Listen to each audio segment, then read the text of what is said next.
આગળ વાત કરીએ સાબરકાંઠાના હિંમતનગરમાં ગરમીનો પારો 42 ડિગ્રી પર પહોંચતા લોકો ત્રાહિમામ પોકારી ગયા છે।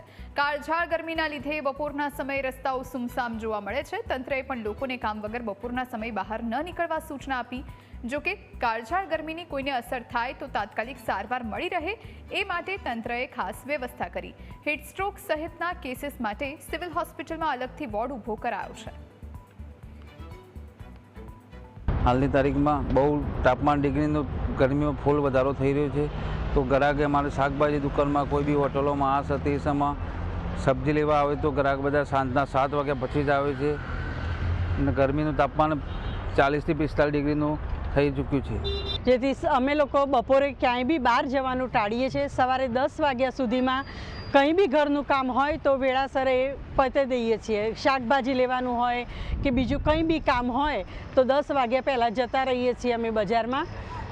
એસી ઘરના એસી કહો કે ગાડીના એસી કહો કંઈ બી કામ કરતા નથી, એટલે અમે લોકો બીજા લોકોને બી નાના બાળકોને લઈને ક્યાંય નીકળવું નહીં।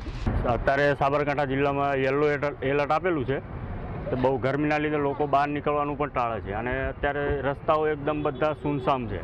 કોઈ અત્યારે બહાર દેખાતું જ નથી, કામ સિવાય લોકો બહાર જ નથી નીકળતા એમ। ગરમીમાં જરૂર વગર બહાર ના નીકળવું, એ સ્પેશિયલી 12 થી 4ના સમયમાં તો બને ત્યાં સુધી બિલકુલ બહાર ના જવું જોઈએ। અને લાઇટ કલરના કપડાં, સફેદ રંગના કપડાં એવા વધારે પહેરવા જોઈએ જેથી આપણે ગરમી ઓછી લાગે। આંખોના રક્ષણ માટે તમારે સનગ્લાસીસનો ઉપયોગ કરવો જોઈએ।